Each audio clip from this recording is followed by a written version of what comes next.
Hi, I'm Pam Maskovich. My presentation today will be on graffiti.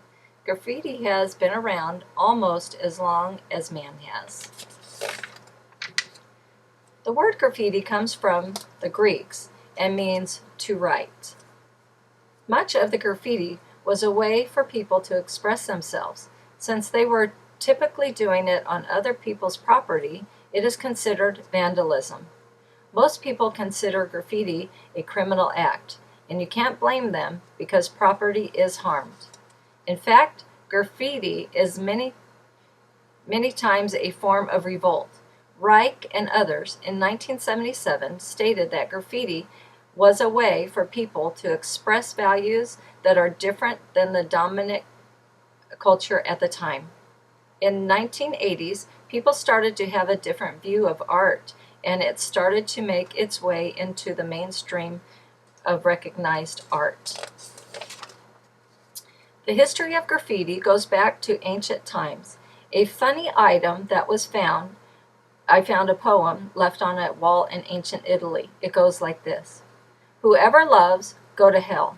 I want to break Venus's ribs with a club and deform her hips.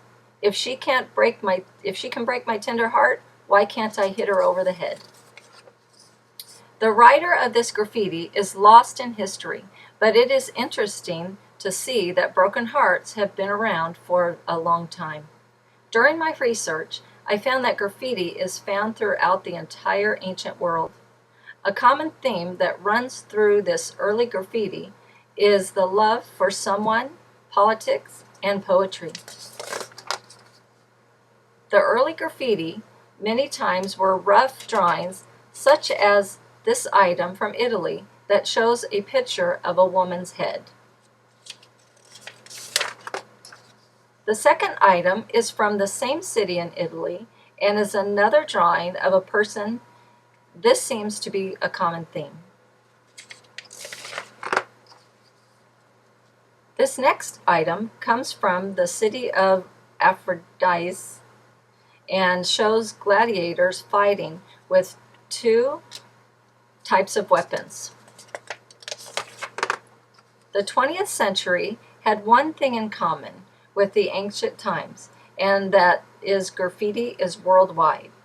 I found an interesting tidbit of information regarding the fortress of Verdun regarding World Wars I and II.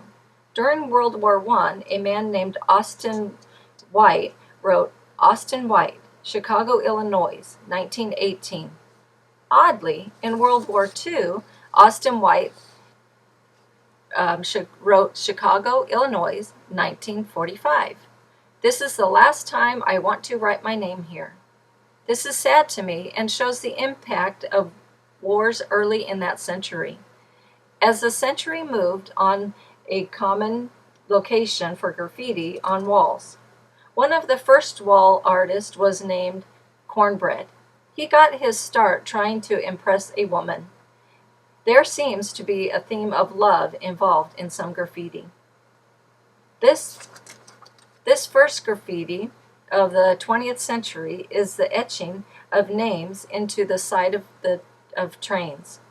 This type of graffiti is known as hobo graffiti.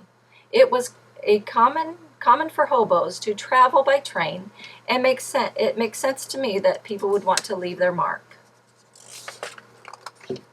The next item shows a famous form of graffiti from World War II, which is "Kilroy was here." This mark started out as a man making it during the inspection of materials. As people saw it, they started to duplicate it, and shortly after was found all over.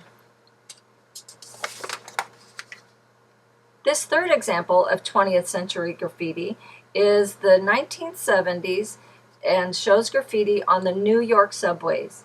New York was a big platform for graffiti.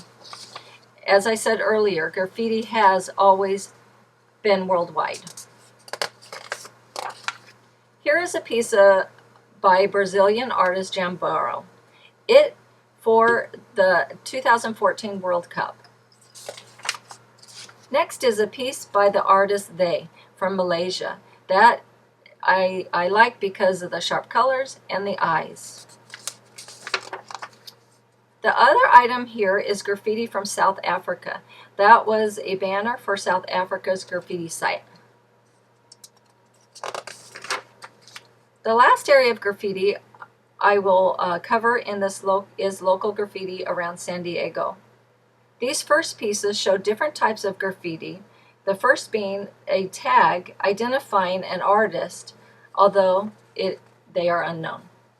The graffiti on the van could be called decoration, but it looked like graffiti to me. The face on the rolled up door is a nice piece of work that is similar to the early drawings of heads I showed, but the art is intricate and beautiful, a big step up in the world of graffiti. The other picture shows graffiti with a Latino flair. There is a park in San Diego named Chicano Park. It was started in 1960 and 70s as a way to show Chicano pride. The murals went up without permission, but over time they came to be accepted.